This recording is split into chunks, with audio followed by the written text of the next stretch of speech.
बिस्मिल्लाहिर्रहमानिर्रहीम। अस्सलामुअलैकुम। एक आम शहरी आपसे मुखातिब है। ख़ातिन हज़रात, इस वक्त मेरे हाथ में कुछ खतूत मौजूद हैं और ये वो खतूत नहीं है जो कि सियासी मंजरनामे में दिखाए नहीं जा सकते, बल्कि ये एक ऐसी बच्ची के खतूत हैं अपने वालिदैन के नाम, जो अपने वालिदैन से मिलना चाह रही है। ये खतूत कोई प्रोपेगेंडा भी हो सकते हैं और ये खतूत हकीकत पर मबनी भी हो सकते हैं। क्या इन खतूत की बुनियाद पर कोई अदालती फैसला आ सकता है या नहीं? इस वक्त मेरे पास जो खतूत मौजूद हैं ये बुनियादी तौर पर मेहदी काज़मी साहिब जो हैं उनकी जानिब से व्हाट्सएप किए गए हैं और उनका जो प्रिंट है वो मैंने निकलवा लिया है और वो इस वक्त मेरे पास मौजूद हैं। बुनियादी तौर पर उनका ये क्लेम है, उनका ये कहना है कि जिस वक्त दारुल अमान कराची में हमारी अपनी बेटी से मुलाकात हुई, जो कि सोशल मीडिया पर बहुत ज़्यादा उसके केस को हाइप मिली थी, उसने हमें ये कुछ लेटर्स जो हैं वो प्रोवाइड किए हैं जिसमें आम तौर पर उमूमी ये तासुर दिया जा रहा है कि वो अपने वालिदैन को मिस कर रही है। मिसाल के तौर पर अपनी वालदा को उसने हैप्पी बर्थडे विश किया, ये इस वक्त आप स्क्रीन पर देख सकते हैं। अपनी वालदा को उसने हैप्पी बर्थडे विश किया है, इसमें भी उसने अपनी वालदा को हैप्पी बर्थडे विश किया हुआ है। फिर इसी तरह से मेरी माँ के उन्वान से ये एक छोटा सा लेटर है जो कि लिखा गया है। अब ज़ाहिर है हैंड राइटिंग कुछ इस तरह की है कि मैंने काफ़ी कोशिश की लेकिन उसके बावजूद भी मैं नहीं पढ़ पाया। फिर याद आती है गालिबन इस उन्वान से भी एक और ये लेटर है, आप देख सकते हैं इस वक्त स्क्रीन पर। इसी तरह फिर वेटिंग के उन्वान से एक लेटर है, अगेन तफसीली लंबा लेटर है जिसकी पहली लाइन में पढ़ सकता हूँ। बाबा, मामा, सकीना और गालिबन इधर एक और बच्ची का नाम लिखा हुआ है, हुरिया लिखा हुआ है, अली, रहमान और इस तरह से फिर ये भी एक पूरी तफसीली फैमिली का लिखा गया है, फैमिली का नाम लिखा गया है और लिखा गया कि मैं इंतज़ार कर रही हूँ, मैं मुंतज़िर हूँ। फिर उसके बाद एक स्केच बनाया गया है और उस स्केच में अपने वालिद साहब को डिज़ाइन किया गया है, ड्रॉ किया गया है। फिर सकीना नाम की बच्ची जो कि उनकी बहन है उनको ड्रॉ किया गया है। फिर एक छोटा बच्चा ड्रॉ किया गया है। फिर एक बच्ची की ड्राइंग की गई है, उस बच्ची के ऊपर लिखा गया मी, यानी ये मैं हूँ। और फिर उसके बाद अपनी वालदा की तस्वीर बनाई गई है और उसके उन्वान में लिखा हुआ है ऑल फैमिली मेम्बर्स। ये भी इस वक्त आप अपनी स्क्रीन पर जो है वो देख सकते हैं। इसी तरह से फिर मेरे बाबा के उन्वान से भी एक लेटर मौजूद है, मेरे पास इस वक्त मौजूद है। मैं अगेन बता रहा हूँ, ये पढ़ा नहीं जा सकता।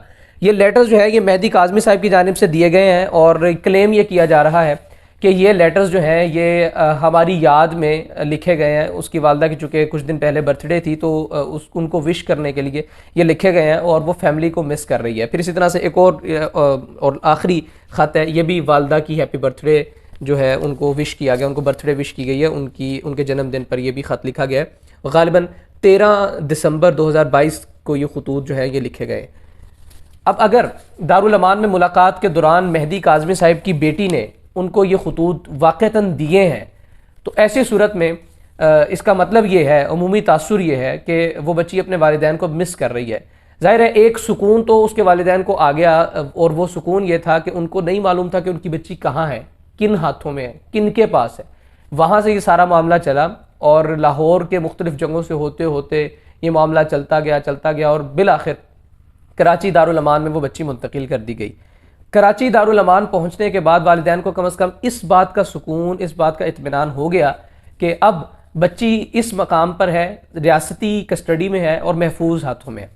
लेकिन अब वालिदैन की जानिब से ये क्लेम किया जाना कि अब बच्ची से दोबारा 164 का बयान ले लिया जाए, अब बच्ची से दोबारा, जो कि आज ही 22 तारीख जिस वक्त ये वीडियो आप देख रहे हैं, तो आज ही इस बच्ची के केस के हवाले से अहम तरीन फैसला आना है और मोस्ट प्रोबेबली अगर ये खतूत हकीकत पर मबनी है तो बच्ची के बाप के हक़ में, यानी बच्ची के वालिदैन के हक़ में ये फैसला आ सकता है। अगेन डिपेंड करता है कि अगर बच्ची कोर्ट में जाकर ये कह देती है कि मैं अपने वालिदैन को मिस करती हूँ और मैं अपने वालिदैन के साथ रहना चाहती हूँ। 3 तरह के बयानात को हम अज्यूम कर लेते हैं और फिर अज्यूम करने के बाद हम ज़रा इस पर डिस्कशन करते हैं। सबसे पहला पॉइंट तो ये कि बच्ची अदालत में आती है और अदालत में आकर ये कह देती है कि मैं अपने वालिद साहब के और अपनी फैमिली के पास रहना चाहती हूँ। दूसरा बयान वो ये दे सकती है कि मैं ज़हीर के साथ रहना चाहती हूँ।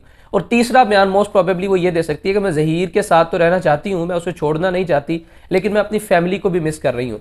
तो इन तीनों सूरत हाल में जो सबसे पहला बयान है यानी वालिदैन के साथ रहने का, उसमें तो सीधा सीधा सा फिर वालिदैन के हवाले कर दिया जाएगा। सुपुर्दारी जो है या कस्टोडियनशिप या गार्डियनशिप जो है वो अदालती तौर पर उसके वालिदैन को सौंप दी जाएगी। लेकिन अगर बच्ची आकिल और बालिग होने का दावा करते हुए ज़हीर के साथ जाने को तरजीह देती है तो फिर उसको ज़हीर के हवाले भी किया जा सकता है, या फिर अदालती फैसला जो भी आएगा उस नतीजे में बच्ची को अगेन दारुल अमान भी रखा जा सकता है। जो तीसरी सिचुएशन है ये बेसिकली डिबेटेबल टॉपिक है, और वो तीसरी सिचुएशन ये है अगर बच्ची ये कह देती है कि मैं अपने वालिदैन के साथ रहना चाहती हूँ, अपने शौहर के साथ भी रहना चाहती हूँ, मैं अपने वालिदैन को भी मिस कर रही हूँ, तो ऐसी सूरत के अंदर अदालत क्या फ़ैसला देती है, क्या तारीख़ इस पर मज़ीद एक और तारीख़ दे दी जाती है, ये चीज़ें अब से कुछ ही लम्हात में हम देखेंगे, और अब से कुछ ही लम्हात में हम इंशाअल्लाह अज़ीज़ आपके साथ रिपोर्ट भी करेंगे।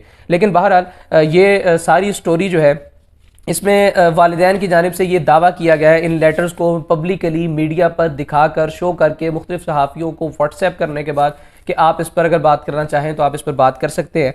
अब अगर ख़वातीन और हज़रात की खतूत हकीकत पर मबनी है तो ऐसी सूरत में ज़ाहिर है मामला बड़ा क्लियर है, लेकिन अगर ये खतूत हकीकत पर मबनी है तो मेरा ख्याल है कि अदालत को और मीडिया के थ्रू अवामुन्नास को गुमराह करने के ज़ुमरे में या इस फैसले में, इस केस में मेहदी काज़मी साहब के हवाले से भी या उनके ऊपर भी एक केस बनना चाहिए कि वो किस तरह से अदालतों को, मुअज़्ज़ज़ अदलिया को गुमराह कर रहे हैं और फैसला अपने हक़ में लाने के लिए मुख्तलिफ हीले बहानों से, मुख्तलिफ तरीक़ों से अदालत को गुमराह कर रहे हैं। ये बहरहाल ये तमाम तर सिचुएशन है अब तक की, लेकिन बहरहाल अगर वो ये क्लेम कर रहे हैं तो मेरा ख्याल है कि ये क्लेम किसी हद तक दुरुस्त होगा, किसी हद तक हकीकत पर मबनी होगा, क्योंकि कोई वालिद इस तरह से मेरा ख्याल है कि अपनी पर्सनल चीज़ को, अपनी फैमिली को, अपनी बेटी को इस तरह से जग हंसाई का सबब नहीं बनने देगा। अपनी राय से कमेंट सेक्शन में मुझे आगाह कीजिएगा। अपने नामा निगार को इजाज़त दीजिए। अल्लाह हाफ़िज़।